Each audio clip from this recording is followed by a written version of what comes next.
Ladies and gentlemen, good afternoon and welcome to another edition of Workforce Wednesdays. This month's fashion career panel has these wonderful standing here before you. My name is Arya Zarenkelk. I'm going to be your host slash facilitator. Today we have some really great local talent and representatives from other major brands and organizations here to come and talk about themselves. The way this is going to work is I have some questions that I'm going to ask our panelists for the next, maybe 60 minutes or so. And then we're going to take questions from the studio audience after a quick break.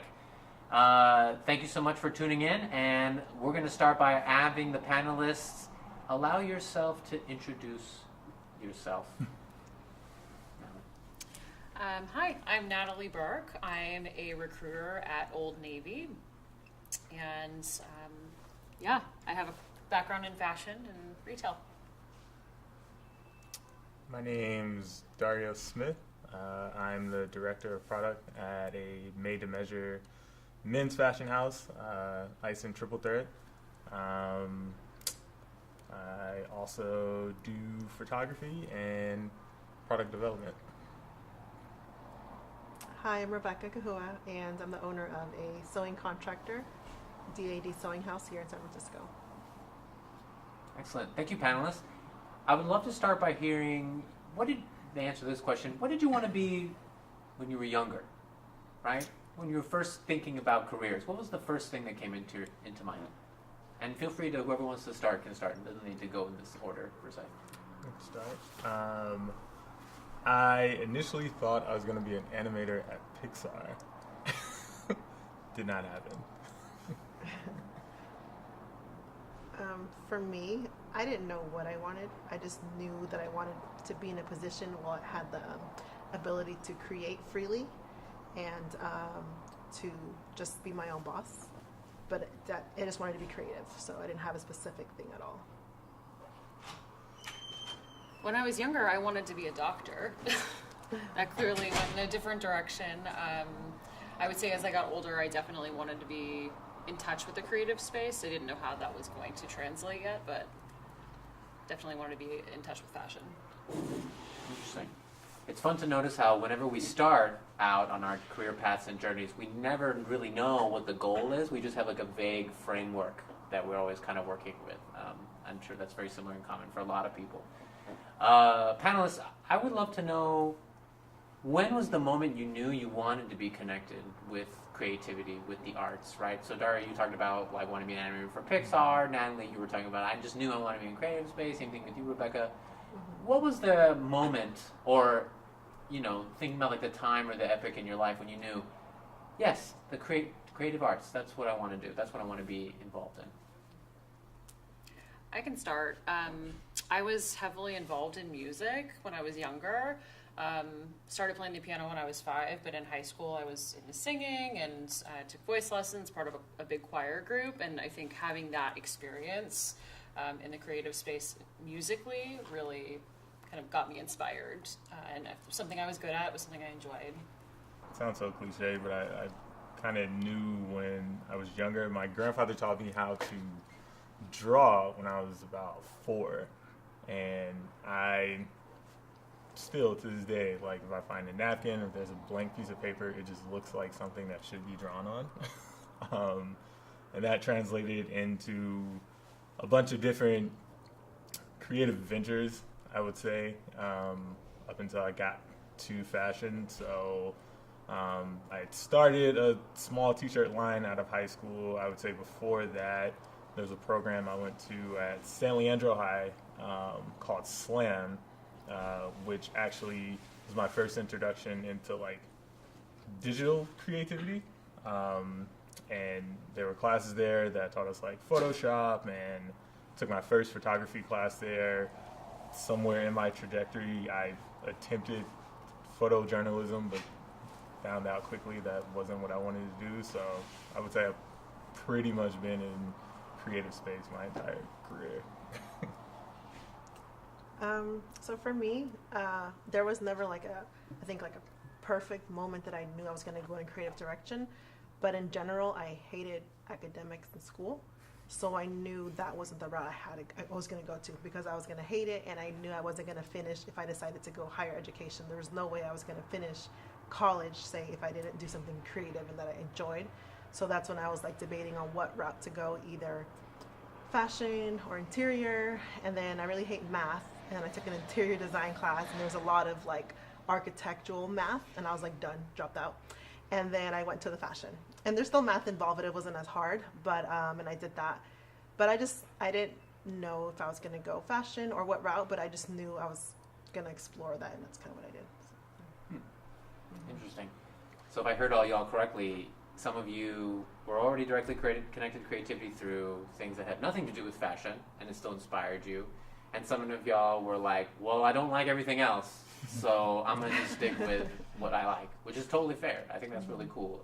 The path is always so windy. There's no such thing as a linear career path. Thank you, panelists.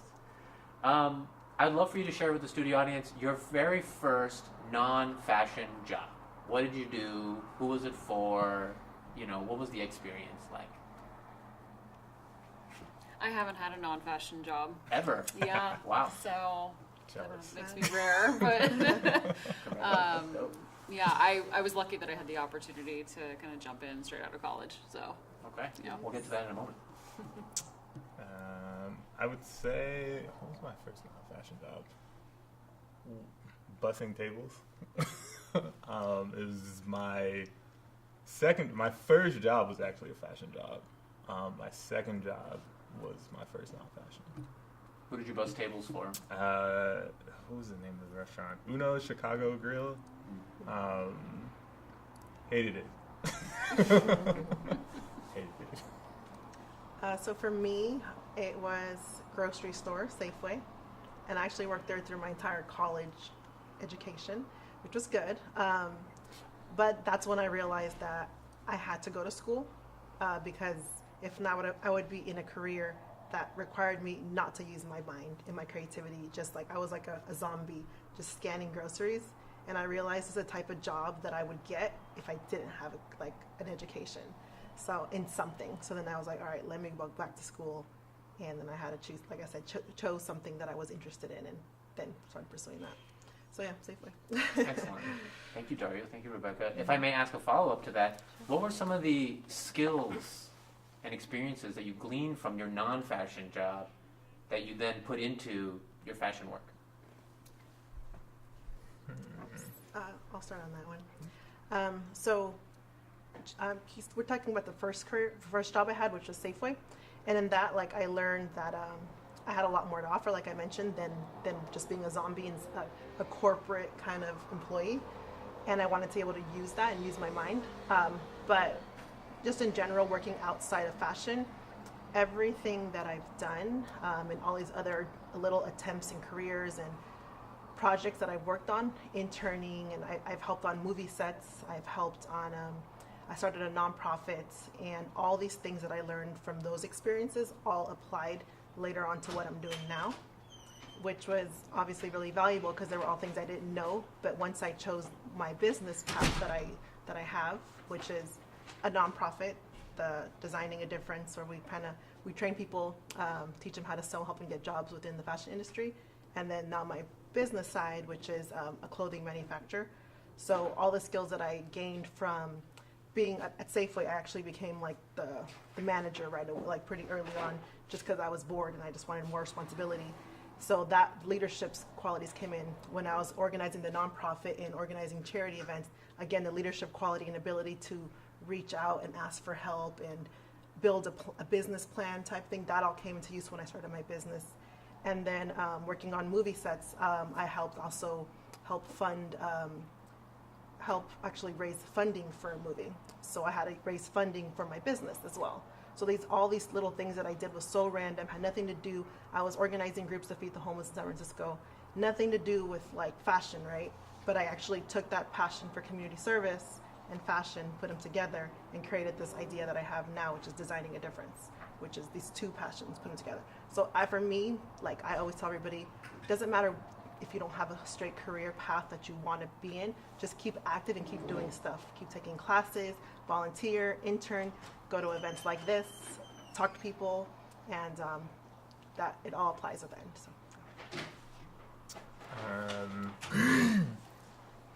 I would say I'm not sure if my non-fashion jobs directly affected how I think about my fashion career, but I would say I had enough non-fashion jobs to propel me to do something more creative.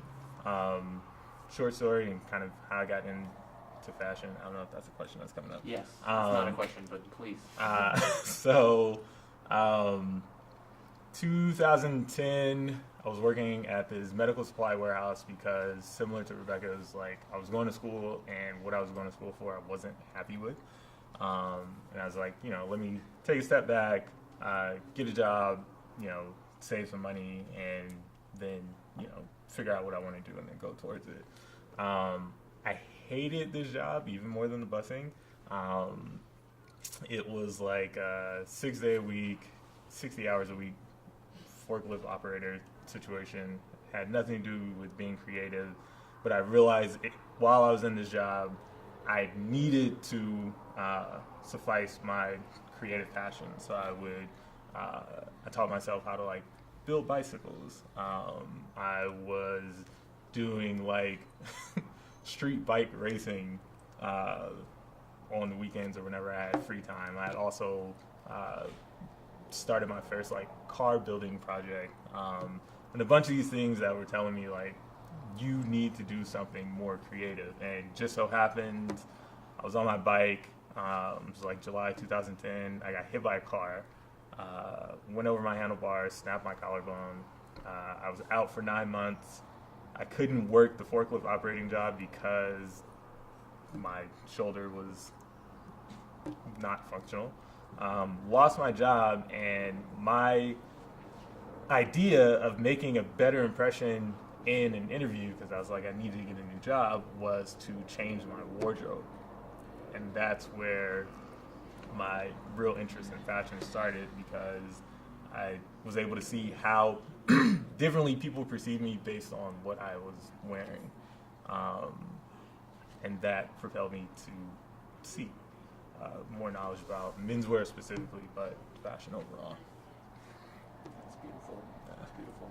Again, it's interesting to see how, every experience, whether explicitly or implicitly, prepares you for the next experience, right? Rebecca, you crushed your Safeway job, which then allowed you to crush, it seems like every other job that you've ever had, right? And made San Francisco a really great place, and Bay Area a great place, so thank you for that.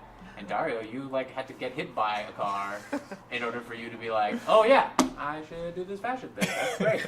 That's really interesting. Thank you, panelists. Okay, so Natalie, since you were the first one to tell us and reveal to us that you've had the most linear path, I think, of anyone that I've ever spoken with. I would love to hear, panelists, your very first fashion-related job, and what that was for, what you did, and just your experiences doing it.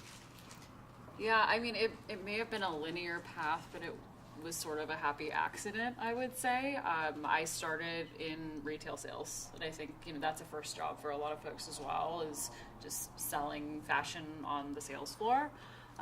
So I actually started as a sales associate at Nordstrom, and kind of worked my way forward, and really excited about leadership, so moved directionally towards management at Nordstrom, and kind of beyond that continued to some other brands, so still in retail today. And if I may ask, how did you make the jump from retail to non-retail? Because I think that's a question that's on the minds of a lot of our studio audience members. Yeah, I think, for me, being involved in the retail industry at the time that I was, in the first kind of 4 or 5 years out of college, we went into that bit of a recession with the crash in 2008, impacted, a lot of businesses, and over time the retail industry was changing quite a bit, and lots of store closures and things tightening up on kind of the field front. So when I left field retail, I was a district manager for BCBG Max Azria, and kind of thought to myself, what's next for me? And I people piece of it was always a big deal for me. And it sounds like you guys are really creatively involved in sort of the product piece of it, and I've been more involved in the people piece of fashion. So driving sales, leading teams, recruiting, managing groups of people, developing them in their careers. So that piece of it was such a huge passion of mine that I decided to take some time to think about what I wanted, and I decided I wanted to be a recruiter. So and that led me back to fashion inevitably because I'm an Old Navy now. So. Thank you, Natalie. Dario, Rebecca, your first fashion gig. Is this speaking more to the impact or like actual first gig? What do you mean by impact? Tell me more about that. Because my first gig, I'll start off by saying, was I worked in the skate shop at Copeland's, which is no longer around. It's my favorite corporate skate shop was. But that was my first job. Really exciting. I sold skate gear. I was skateboarding at the time. It was somewhat work by corporate standards, but it wasn't really work. I kind of just went every day and like hung out and sold skate gear because I knew the product line and all that. It wasn't until post-accident when I got a job at Levi's downtown and really got interested in what I can do with a limited product being like denim and trying to marry that with at the time a huge like 60s jazz influence, and so that led me to going from Levi's main line to their LVC line, which is vintage. I eventually left Levi's to then manage a store on Haight Street called True, and similar, I ended up becoming people focused because I was managing the store, and it looked to me more of the industry had this gap, at least in like streetwear. There was a gap in like customer service from corporate perspective and customer service from like these small mom and pop shops, and it was my goal to kind of blend those together. And I would say it was there at True that I really kind of like got a good grasp of what fashion industry is and would be, because being the manager, I was also kind of overseeing like the men's buying, as well as managing the staff, as well as customer interfacing, and being able to merge all those together to kind of see like a little bit more expanded view of like what the industry had to offer. Interesting. And if I may ask a follow-up, what 60s jazz artist influenced your work in the vintage section? John Coltrane. Okay. That's what I assumed. Yeah. We are in Texas. Just thank you. Sure. Rebecca. Can you repeat the question? Yes. The question is, tell us about your very first fashion gig or fashion-related gig. Okay. So I've never worked like retail clothing store. So I've never like worked like the mall or anything like that. Safeway was like my real only job, and then I started doing my own things after that. So I guess I did a lot of like production work with like fashion shows, but it was a lot of volunteer work. I guess my first job in fashion related would be wardrobe styling for a film, and yeah, that was in Oakland a few, I don't know, maybe like 5 years ago. And yeah, basically I had no experience wardrobe styling. Like I said, I've never worked in the industry, but I have helped produce fashion shows and organize charity events. So I felt like I had the confidence that I can step in this position and figure it out, which is what I did. And yeah, it was fun, and I also fell in love with that film entertainment world, and learned that there's a lot of opportunity within fashion for that, as in wardrobe styling for films or even sets, commercials. And I think a lot of people in this the Bay Area don't see that opportunity much, but there really is, especially now more than ever with all the tech companies. Like everybody who's like modeling on those ads, they need a wardrobe stylist on set. It's just a different type of stylist than you would imagine one to be. Like you think very LA, like wardrobe styling for LA, but out here the opportunity is really corporate. And there's also a big, obviously, growth with film productions as well. Oakland has a really big predominant film entertainment world coming out too. So that was my first experience, and that was amazing. Crazy. Definitely one of the craziest experiences, most stressful, toxic at times experiences that I've ever had in any industry or any kind of job that I've had. But I do it again. So yeah. Cool. Rebecca, if I may ask a follow-up, how did you end up finding those fashion show volunteer opportunities, the wardrobe style? Like, how did you find those? Like, what were the resources that you used? So let's see. The first fashion show that I helped produce, I think there was just like a sign somewhere, to be honest. I think it was just like a sign, and it was some kids out of Stanford organizing this production company, and they were looking for interns. And then I remember sending my sister to go. I was like, go interview for this. And I was like, if you're getting done, you'll get me in. I don't know. I just felt like she was more qualified just because she does a lot of interviews and stuff like that. So I sent her, and she got in, and then I got in as well. And it wasn't even a big deal. But like at the time, for me being brand new into this industry, it was like I really wanted to try it. So that's how I found that. The movie, and a lot of my career has been a result of social media. A lot of it has been social media. It's crazy. And it's not like I have like 100,000 followers or anything like that. I have a few thousand, not a lot. But it's been such a big part of opening so many doors for me, just staying present on there just as a person. Like the director of the movie out in Oakland found me on Facebook. This was before like Instagram days, really. So he found me on Facebook and asked me to come in to audition for a role as an actress. So I did act in the movie as well. So I went in there, and I have no experience acting either. But I'm very open to try anything. So that's, I think, the kind of attitude that's going to take you places, is kind of being open to try things. And I went in for the audition. I got that role for like a principal role in the movie. And then after that, I heard they needed a wardrobe stylist, and they were interviewing for that.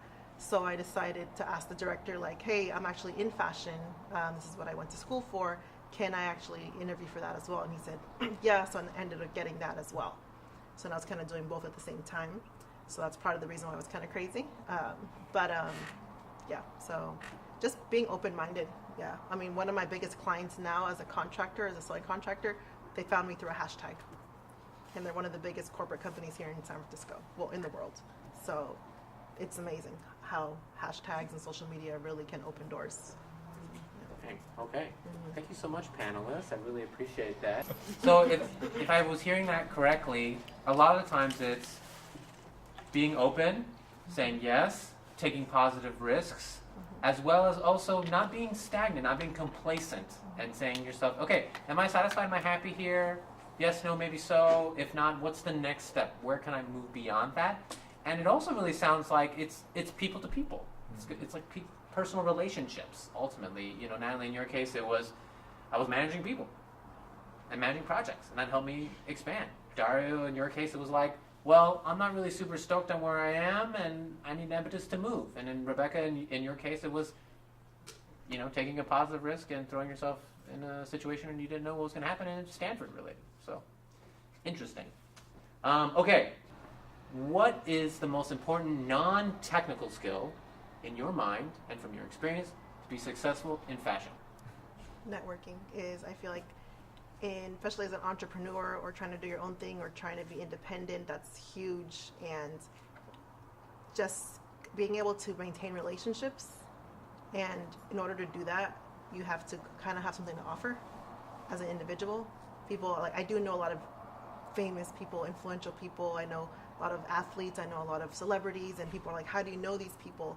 And it's constantly like, I mean, I'm able to maintain a relationship because I have something to offer, and that person wants to stay in touch with me as well. So you have to have something to give. So people ask me sometimes, like, oh, I want to hang out with this person. You know, I'm like, okay, why would they want to hang out with you? And it kind of sounds kind of like a mean way of saying it, but it's kind of true. If you're coming in with not a lot of experience and you want to help, if you want to like be in that person's position or around that person, offer them your assistance. Can I help you for 6 months as your intern? Even if they're not looking for an intern, you know, and just offering that, like, hey, I have some experience organizing events. I heard you're doing a fashion show. can I come help you? Just kind of offering an exchange, like a mutual benefit kind of has to be there. And then people really, I feel like, feed off of passion.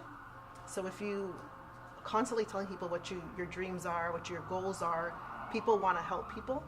And that's, I feel like, the best way to get anybody to want to stay in touch with you, because people want to help people naturally. It's like a natural thing. So like if you say, I want to be a designer, I want to do this, they're going to ask you a little bit of background, like what have you been doing to get there. And if you don't have much to say, they're probably not going to be that interested in you, because you're not showing your ambition. But if you're saying like, oh, I'm doing this, I'm doing that, and you know, I've been volunteering here, I've been helping organize these events, they're going to be like, cool, let's stay in touch. That's that reaction will happen. That relationship we build on that.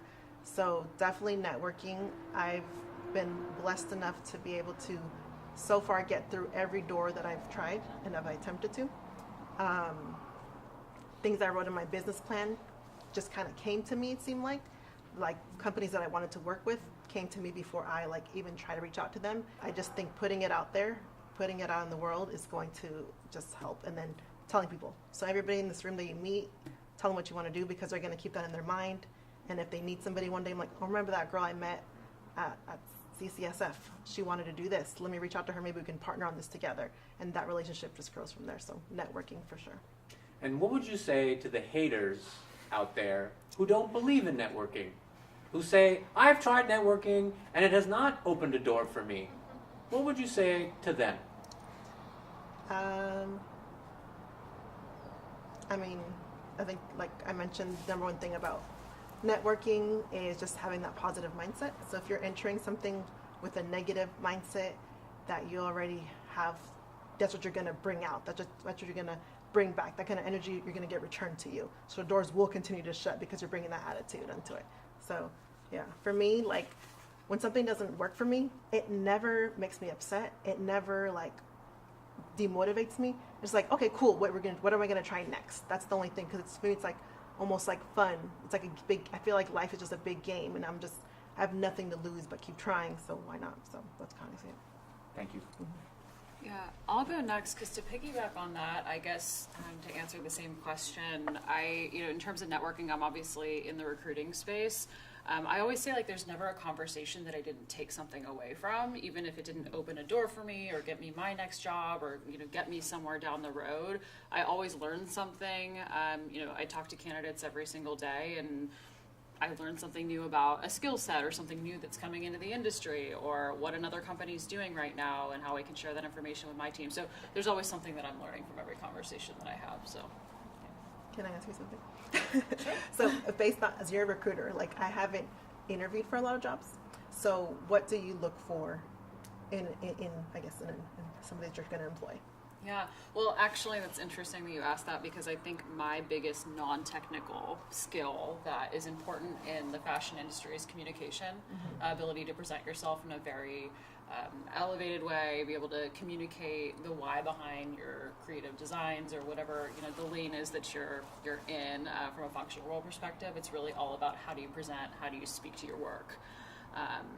I would say, just even thinking about our internal teams and the way that we all function together, there's a lot of cross-functional partners that have to work together to bring fashion to life inside an Old Navy store. So, having people in the production side, in the inventory management side, in the creative space from, design perspective, all of those people speak different languages and have to be able to speak together to make that product come to life. So I think communication is such a huge piece of the business. Outside of technicalities or software skills or whatnot. Exactly. So, Sure. Darius. Great synergy. I agree heavily with both of them. I guess I would say being self-aware.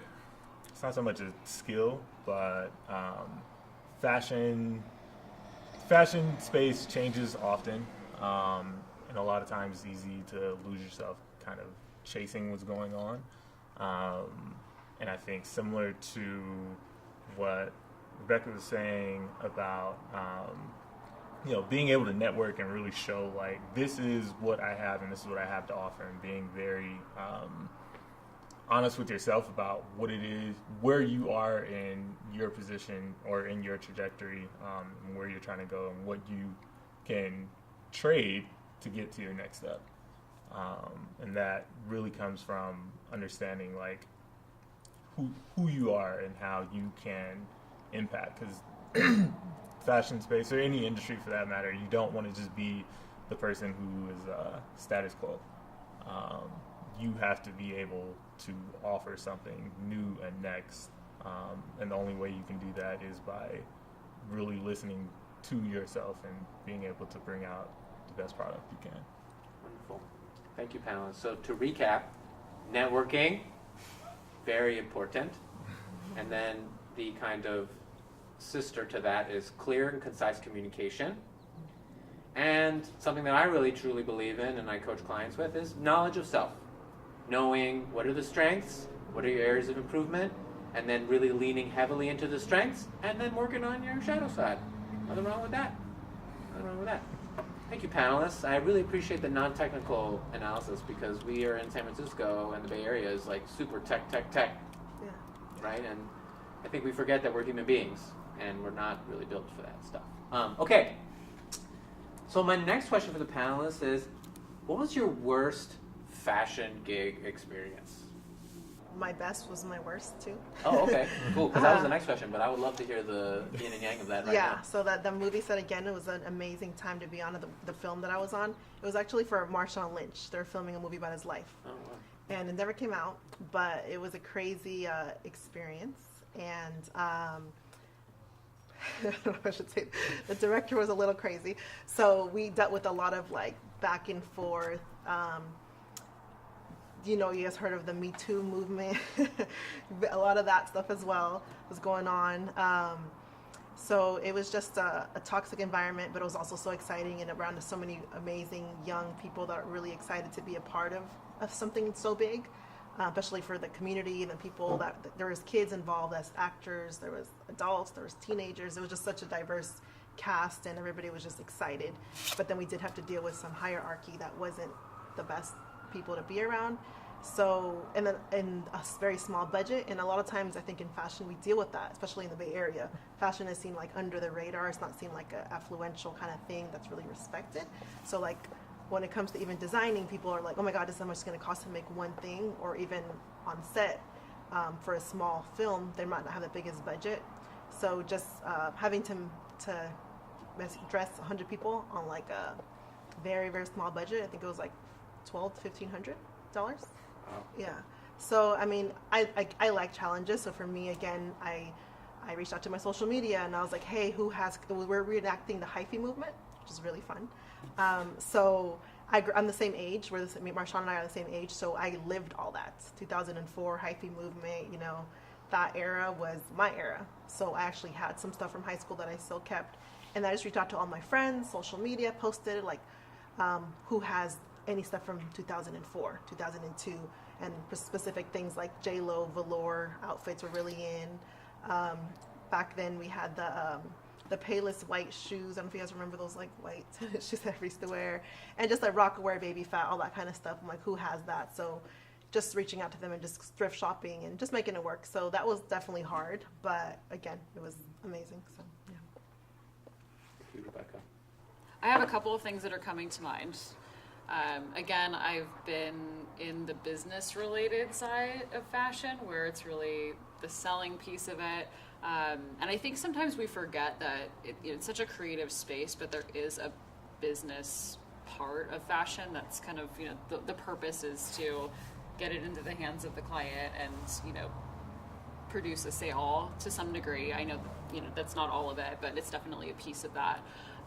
So I would say I had a very challenging visit from an executive at a fashion brand that I was working with. I was a district manager at the time, doing some walkthroughs. Business was really tough in the stores. Kind of back to what I shared earlier, you know, I think with a lot of the online e-commerce development, that's really another piece that's impacted sort of the retail space. So store sales were tough, and I had a really tough visit, and this executive let me know that things weren't going well. You know, it was an embarrassing moment, and it was rough. But you know, and then to piggyback on that, I unfortunately had the experience of being laid off at some point in my career because of the impact that online was having on the business. Things changing, stores closing, things tightening up a little bit in certain brands that I worked for. So, you know, I think the biggest takeaway for me from that, and that I think anybody should take for any time they get laid off, is really just being resilient, knowing that there's something kind of exciting ahead for you. And I wouldn't be here if it wouldn't have been for those experiences, and it just always led me to something bigger. So. Thank you, Natalie. Mine's probably, I don't want to say the company name, but it was my first introduction to corporate side of fashion, and I was a merchandising assistant for a brand, online merchandising assistant, and realized very quickly what I did not want to do in fashion. And I stayed at this job for about 3 months, broke it off in a mutual agreement, like this is not working out. And that led me into something greater, which I think is the next question, but I'll answer that then. But yeah, understanding the business mechanics around fashion, it was a learning experience, but also at the same time, like, I do not want to be in this position ever again. Wonderful. Thank you, panelists. So if I heard it correctly, some of it is cultural, right? The culture of the workplace. Sometimes it's the pressure of the workplace. Sometimes it's the pressure of the objectives. Sometimes it's literally like, well, these are all the resources we got, and you got to go and make it happen, right? And sometimes it's just not a good fit, right? And, you know, I really appreciate what you had to say, Natalie, about how sometimes, you know, the best things come out of things that seem really crappy and really sucky. So now the counterbalance. Best fashion gig memory experience. Like, what's like, oh my gosh, I can't believe that just happened. That was amazing. I can start. Yeah. Following the job that I hated, I got a call from a producer at BuzzFeed in LA, and they needed an on-set stylist for a 2-part series they were running. It was one was for this group called the Try Guys, and if you follow them on YouTube, they do a bunch of videos where they like try random things. It's a group of 4 guys, super funny, but they wanted to do a makeover video. And then the second half of that was showing guys of different body types and statures and such how to dress for their body type. And came out of the blue. I don't remember. It was either email or Instagram direct message. I forgot, but had a Skype interview with these guys. It was maybe a 2-week interview process.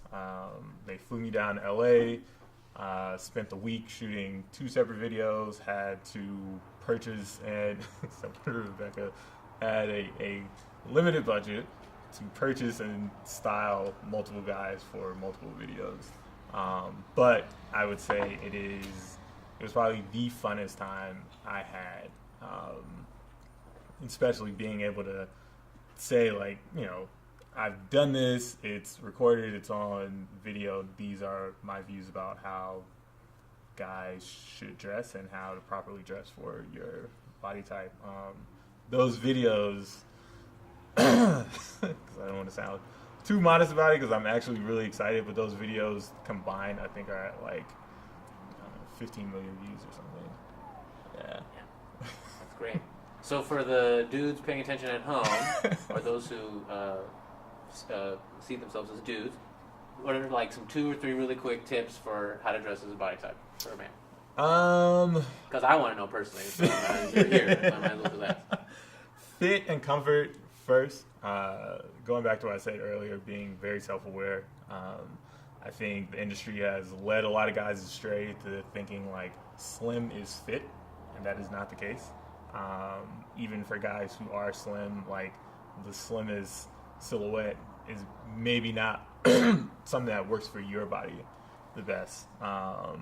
Consider your silhouette, I would say, before you consider colors, and then consider colors before you consider patterns.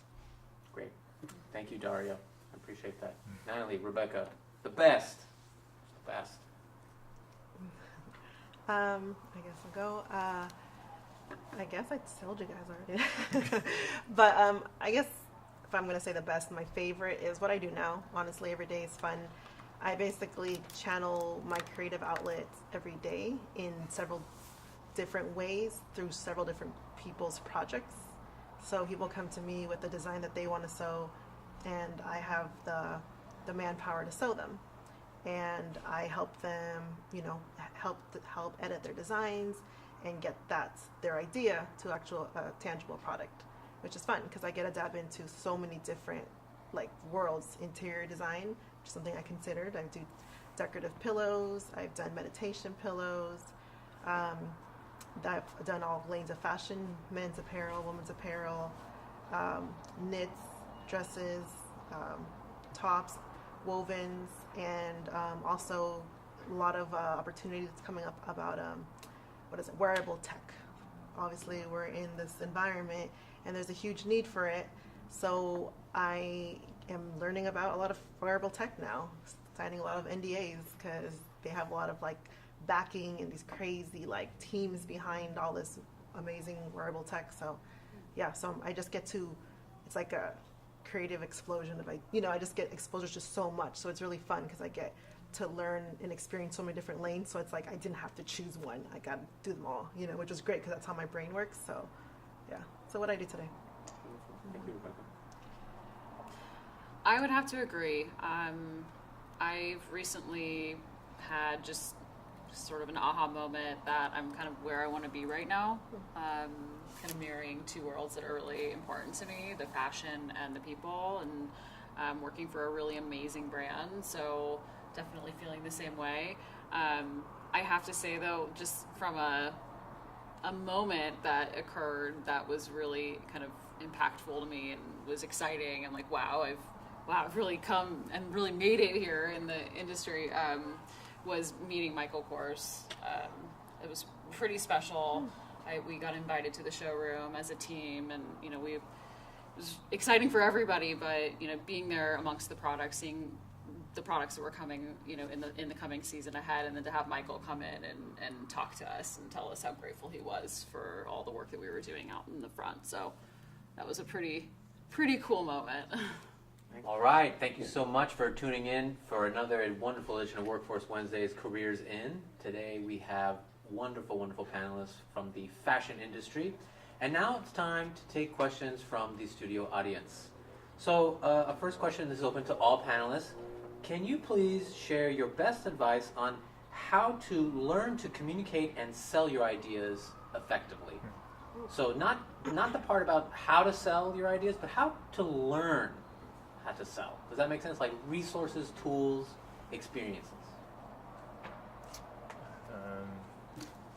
I'll start by saying practice everything, but definitely practice in the mirror or record yourself. Listen to it until you get comfortable with the sound of your own voice and comfortable with how you are positioning whatever statement it is you're trying to make.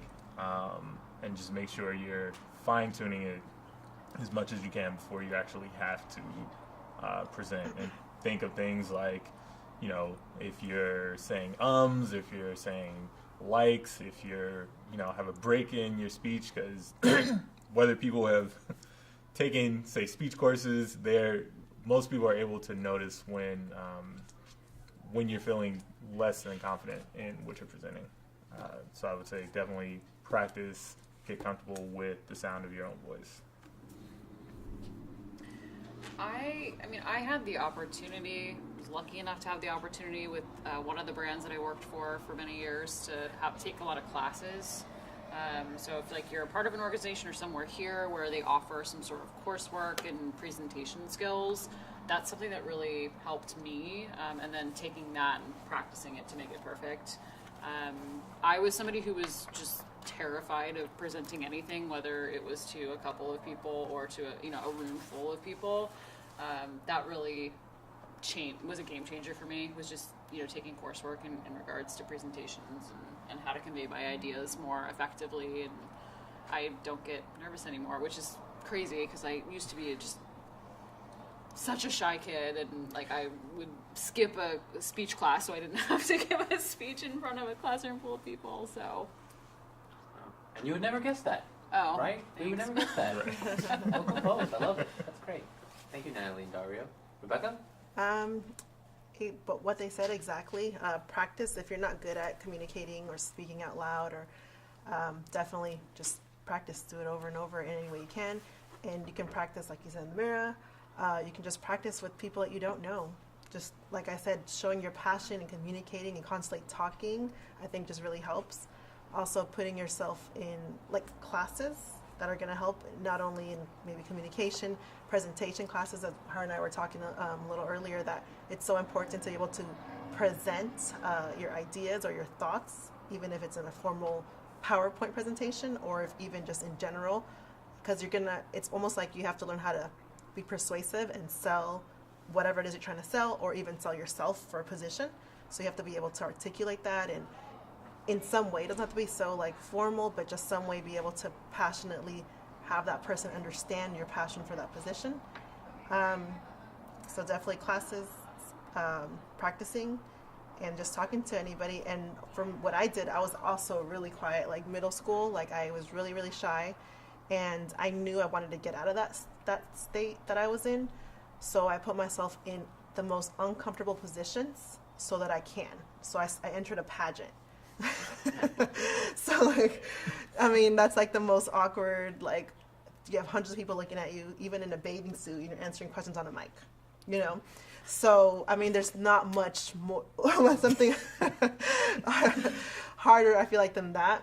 And once I did that, I'm like, all right, I did terrible, but like, there's nothing worse that can happen after that. Just keep putting yourself in. At the end, it's like, it's not that bad. Like, and nobody knows that I did that. You know what I mean? Nobody remembers that moment but me, and it all just helped get me to the next position. So when somebody did approach me about doing a movie, I'm like, sure.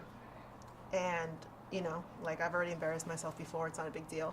So just getting yourself in uncomfortable positions that you have to challenge yourself. Keep challenging yourself. Keep pushing yourself in. And there's also a great public speaking club, if you guys haven't heard of it. It's called Toastmasters. Yes. So Toastmasters is everywhere. Take that. It's like $4 a month. There are groups that you can meet with throughout every city, everywhere. Just meet with them, or in your community, they're everywhere, literally San Francisco, Burlingame here locally. And they're just people that come together and they do public speaking like classes, I guess. Everybody kind of gets their turn to speak, and they have a format. And it just really helps. Anything that you can do is it's going to help. So any opportunity you get to speak in front of a class, to volunteer, that's helping me when I get to a higher position that I'm maybe doing a TED Talk. You know what I mean? This is all helping me. So any position you can, take it all, challenge yourself. So. Yeah. Excellent. Thank you, panelists. This one comes from the resident capitalist in the room. What is the fastest way to make money in fashion?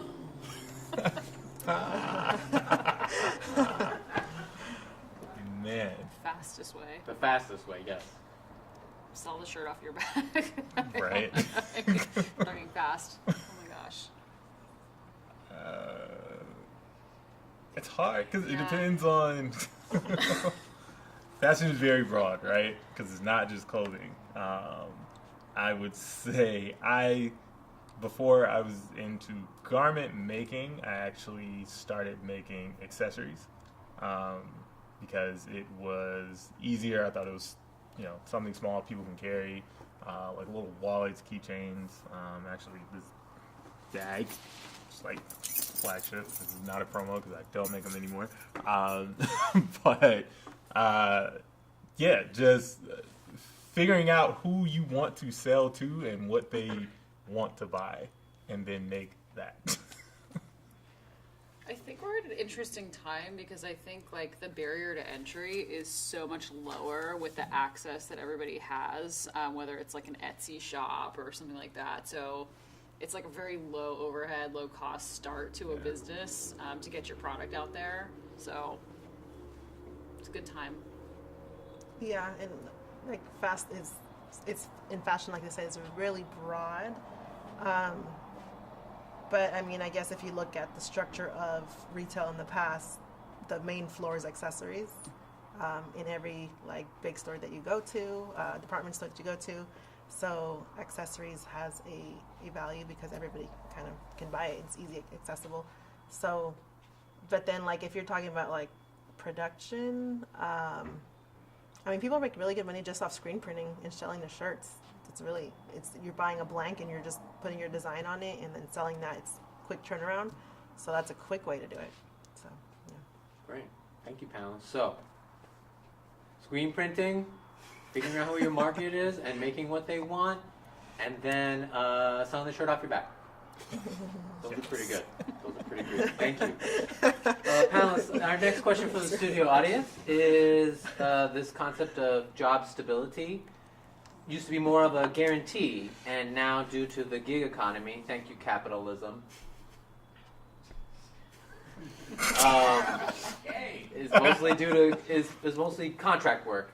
The studio audience would like to know: do you see the future of fashion work being more heavily towards the contract, or more towards like the one job is enough concept?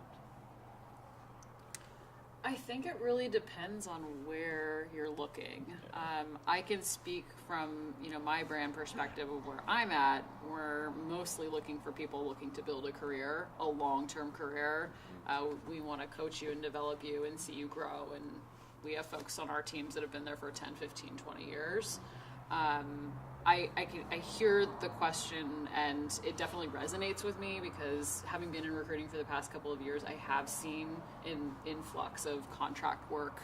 I don't think that it's something to look at negatively. I think it offers a lot of flexibility. I've coached candidates that are maybe more junior in their careers that getting some more breadth of work happening more quickly offers you the ability to then showcase more at a younger state, right? So, I don't know, you're like a 22, 23-year-old looking for a job, and they've only had one job. I think if they've had like 3 or 4 different opportunities and experiences, then they can showcase more work.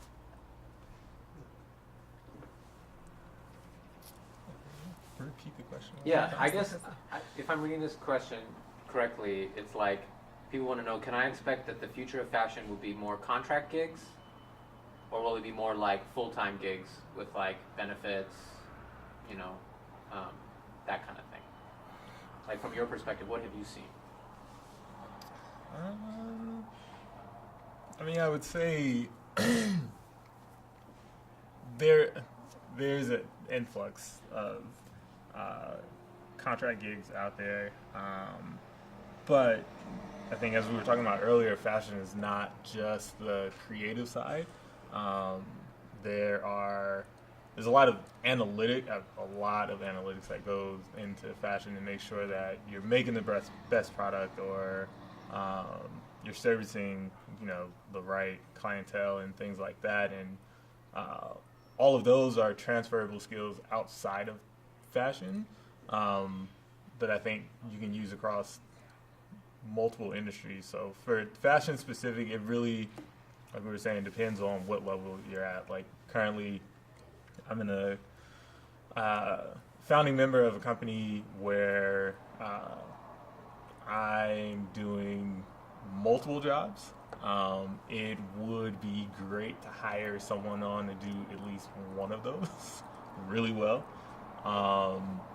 But it depends on where you are in your career. If you're at a larger corporation, and they need, say, talking about this earlier, but if they need someone who's like really good at merchandising, they're gonna keep you there if you're doing your job well, because it is a skill that is very necessary in the fashion industry. I think a lot of uh, kids come out of college, specifically like art schools or fashion schools, with merchandising degrees, and that's because that is like, especially with online shopping, that is a very critical part of the sales process, is making sure that the products are where they should be with the right copy, right photos, so people can purchase them.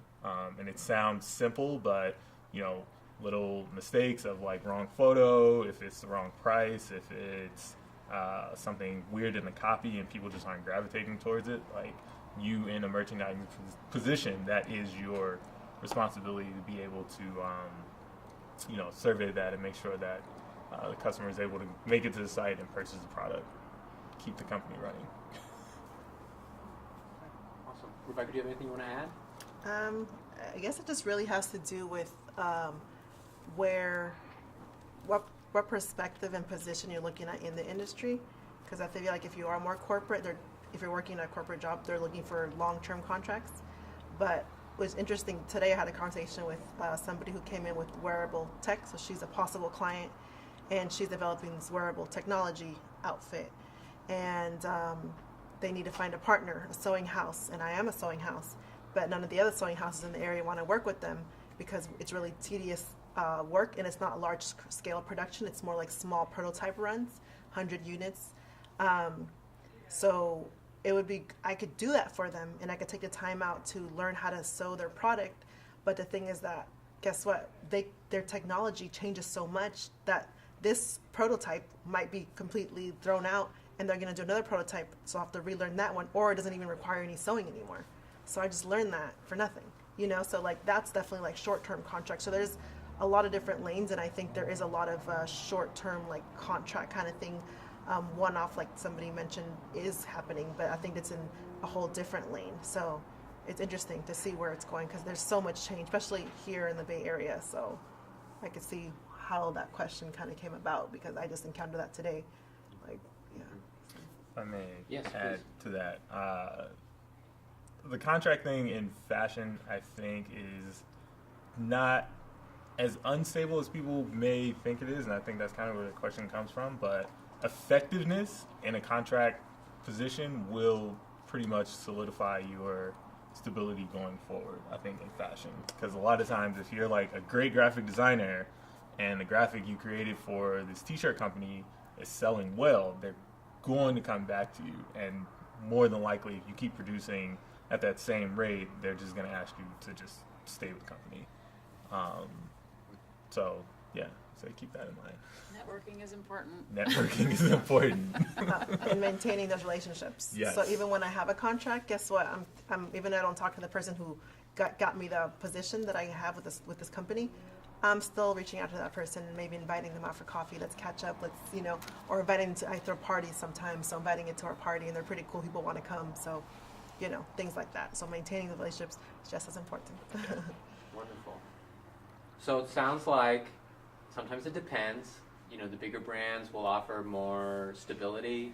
The smaller brands may or may not offer more stability, but no matter what, if you go in, crush the job, it will lead to more jobs, be them contract or full-time. Mm-hmm. Okay, the next question from the studio audience is, what are some of the trends that are like being ignored right now? And so let me give you an example.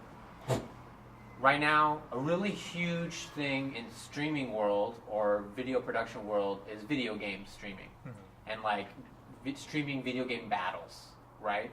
And that to me was just like mind-blowing when I heard that last week, where, for example, like every time there's a video game battle that's streamed, it's like the Super Bowl. Like it's with that, like on that kind of level, right? And of course, only video game players know that, right? I'm curious, is there anything kind of like under the radar for fashion right now that people aren't really paying that much attention to, that, for the studio audience at home, they should really be paying attention to? Yeah, exactly what you said. So like I said, network a lot. So I get in several circles. So one circle that I've gotten connected to is the Afro tech community. And they have this big tech convention out here, and it's amazing because learning about what they're doing and everything they're creating. there's a huge trend in gaming, sports entertainments, and they're starting to create like these virtual teams that are funded by the public. So just say the Warriors was a video game, and the people who are funding the organization is the public. So this is not even like really. This is like word of mouth within the industry right now. It's not even a platform really on it right now. So could you imagine the opportunity when it comes to merchandise for these fake sports team? Wow. Yeah. So just so many crazy things. Like it was like, wow, it's like mind-boggling. Like really, like a whole different world, and there's a whole different arena for merchandise and apparel. Like that would open up doors for anybody. Like you said, you guys, the production teams, and then fashion, and who knows what other doors. So yeah, it's crazy. It's like, think about it. Wow, so it's as if these teams that are doing these video game battles need merch, need swag. Of course, they're gonna need all that. Oh right? my gosh. Designers, where are you? Where are you? That's amazing. And not only designers, but the merchandisers and the business people to help manage that and help get that to where it needs to go, because the designer can only do so much by themselves. And I experienced that. I'm wearing several hats just like him, and I always have, but like it gets to a point that you need every single hat to help you grow, to get to that next level and to manage that kind of work. So me currently, I'm actually looking for a partner. And right now I'm the sole owner of my business, and I've gotten it to where it is now, but I want to scale and I want to grow and I want to take advantage of all these opportunities. There's so many things that I wish I still could have done, and I've seen people doing it because I have this insight, and I have because I have this insight with so many different networks and communities, I'm able to see like opportunities and ideas come in my head as a creative, and there's things that I've thought of that I didn't do, and now they're out, and I'm like, I should have done it. So I don't want to have any of those moments anymore. So I definitely want to like capitalize on all these things, and then just general sports merchandise is huge, and I'm actually getting in the middle of pitching to like local MLB Warriors, a few products that I've been developing to get into those doors as well. So yeah, and then tech products, tech apparel, like not wearable tech, but clothing you could sell to techies. This is the environment we're in. So Yeah. Wonderful. I would say twofold. One, in the esports arena, again, there's news, I think 2 weeks ago it came out that Nike is actually going to start developing products for a team in China, or a league for a specific game in China, which I think is huge. Nike, obviously one of the largest manufacturers of sports apparel, getting into esports. So it's really cool to see what that is. Another trend that you really only see on the back end in terms of it being a trend, but you experience it on the front end as a consumer, is recommendation and how that works. So my company, for instance, we developed proprietary technology that basically uses your music and your music listening history and your lifestyle data to basically recommend wardrobes. And that is not to say that, like, if you listen to Michael Jackson, you're going to get like a red jacket with gold buttons. Wait, why not? Because nobody needs that. Too easy? It's too easy. Yeah. I had one on yesterday. But looking at more of the acoustical and temporal data to infer things like, if you are listening to something that's this many beats per minute, 8 to 5 during the week, then you probably need a cloth type. Say if your BPM is over, 130, means you're moving a lot. Probably want something that stretches and breathes a little bit better. So being able to, enhance the customer experience when shopping and give them more life wear and clothes that they can have, a little bit more experience with, because sometimes fashion can be very esoteric and like, I'm buying this, but why? But it's good to be able to point a finger to something and say, like, all right, I did listen to this, and this does make me feel like this color today. Cool. Thank you, Daria. Yeah. Anything to add? Yeah, I think just very generally, I think there's, to piggyback here, like there's some interesting things happening in the sports world. In the sports apparel world, Nike, Under Armour, they're doing some really interesting things from a tech design perspective. And then just the data analytics and consumer insights piece and how that might impact our world. It's huge. They're listening on these things. Interesting. Okay. So I have 2 more questions. The first one is going to be really, really broad. Really, really broad. And I want you to have fun with it. And then the second one is going to be very, very concise. Okay? Good range. So we're going to, yeah, exactly. That's how we wrap it up. Yin and yang. So we're going to start with the broad one. Okay. How do you define fashion? Oh, wow. So I get this question a lot. I have for a long time. Fashion is more of the industry and kind of the development of, I would say, trends. In sense of some people kind of use fashion and style synonymously, and style pretty much speaks more to things that are consistent. So fashion may give you an updated version of Doc Martens boot with, I don't know, Pokemon on them, but the Doc Marten boot itself is a style staple for someone who's really into like 60s mod culture. So yeah, fashion trends for the most part. To me, I guess I would say fashion is the expression of me visually. I mean, just to keep it simple, I get that there's, trends and we follow them and there's all that's all happening and it's definitely dictating what we wear. But for me, when I put something on in the morning and I make a selection, I'm expressing myself and what the image that I want to put out into the world and how I want people to see me. Yeah, so I agree. I think fashion is like self-expression of your comfort zone, and where you're limiting or stopping yourself from going further, and where you feel comfortable in. So it's just like your comfort. Interesting. Thank you. If I just may ask a quick follow-up to that, do you ever feel like fashion is a battle? Like whenever you're like suiting up to go out in the day, and I ask this because I've been dating a young lady for a while, and every day it's like, okay, I gotta sit here and pick out my outfits, and for me that is so beyond my world. I'm like, okay, what's next in the closet? Like, I'm just gonna throw on, don't judge me, darling. No. Right? With shoes today. Right. Well, she bought me gold shoes. That's what I'm saying. But it's also like I know I'm going to be coming to a fashion career panel. I'm going to have something a little bit more than normal. I'm always wondering, like, the mindset when you're putting clothes on. Do you ever feel like it's like, okay, I'm going out in this arena and I'm going to be the winner today? Yes. Yes, for 2 reasons. I really like your shoes, by the way. Thank you. So first, I would say, me personally, if I am dressed poorly, I only have a chance of having an okay day.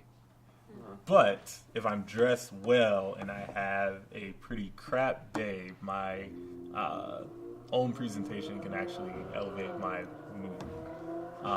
But I will say, to ease kind of the battle in the morning, is really considering wardrobe curation and things that work for you. Though I do produce clothes, my closet is not as large as a lot of people think. But I have a lot of items that, should I wake up and not feel too chipper in the morning, if I grab something blindly, most of the time it'll work with whatever pants that I'm grabbing. If I grab a jacket and a trouser, more than likely work together. So trying to minimize, I guess, the stress on days when I'm not having so much mental fortitude for the style selection in the morning. Cool. Ladies?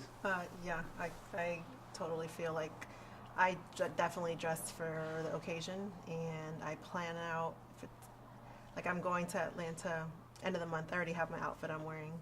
Like I plan out for occasion, and it definitely helps me feel more confident, and yeah, helps with confidence and just feeling good walking into that room. Knowing that I made effort, and usually, shows. Oh, it's a battle. I'm walking into a building of 1,000 people that are all in the fashion industry every day, so Yeah, you gotta bring it. Totally. Yeah. Not as much today, but I went a little simple today. Yeah, but I can see that pressure for sure. I don't have to deal with that. I'm in a warehouse, but yeah, that's intense. It seems like the major theme throughout all the responses were when you put in the effort, it can change your mood. It can make you feel good, even if you're not having a great day. No matter what happens, at least you feel like, okay, well, I feel good. I'm wearing these nice clothing, make me feel good. It's cool. Respect. Okay, this is going to be our final question. A concise one. In 3 words, describe your style. Goodness. In 3 words, describe your style. Dress style? Just that? No, dress style. Just however you want to interpret the question. It's from the studio audience. This is not the broad question.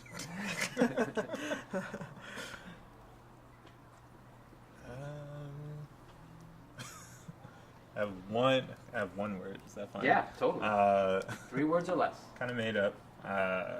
Utilitarian. So it's a combination of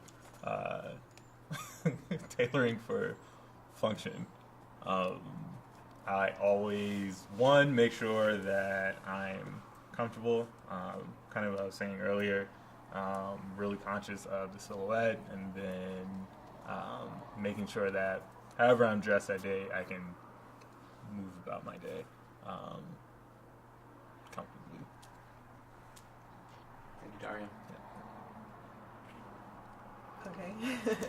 I guess I don't know about 3 words, but in general, I think I definitely dress to stand out, a little edgy, but still not crossing the line. So I guess stand out, edgy, and yeah, like I dress. I feel like for an occasion, I dress to impress. Like I like going to the room and being uniquely dressed. I enjoy that. So. Thank you, Rebecca. Okay, I have a little more time here to think about this. I would say casual, modern, and vintage, which is interesting because those are 2 things that don't really seem like they go together, but that's sort of how I would say my style is. Like I went pretty basic today, but then I threw on a hot pink lip because I felt like it. But I like to mix pieces, whether I have a really nice piece that I acquired during my more high fashion days with something cheap from a thrift store. I like to kind of mix it up, and I like to be comfortable. I like to throw on a dress with a pair of Nikes. It's an unexpected match, but at least I'm comfortable walking around the city. Wonderful. Panelists, thank you so much for taking the time to chat with us and chat with the students here at City College Fashion Department. I'm just totally blown away by your experience, your skill set, and your mindset is definitely a hustler nature, and I really appreciate you sharing that with the students. And I'd like to close today's career panel with a random quote that we found in this room before we started, and I just think it's just really beautiful. Today you are love. Yesterday you were love. But tomorrow into the next day you will forever stand in love. Happy spring equinox. I also want to give shout outs to my production team, or the production team, not my production team, Kasumi, Malika, and Michael for doing a really great job. And mad shout outs to Dash, the capitalist, and Michaela, the outreach team here at City College for helping make things happen. My name is Arya Zarenkelk, and this was Workforce Wednesday's Careers in Fashion. Let's give yourselves a big round of applause. Woo!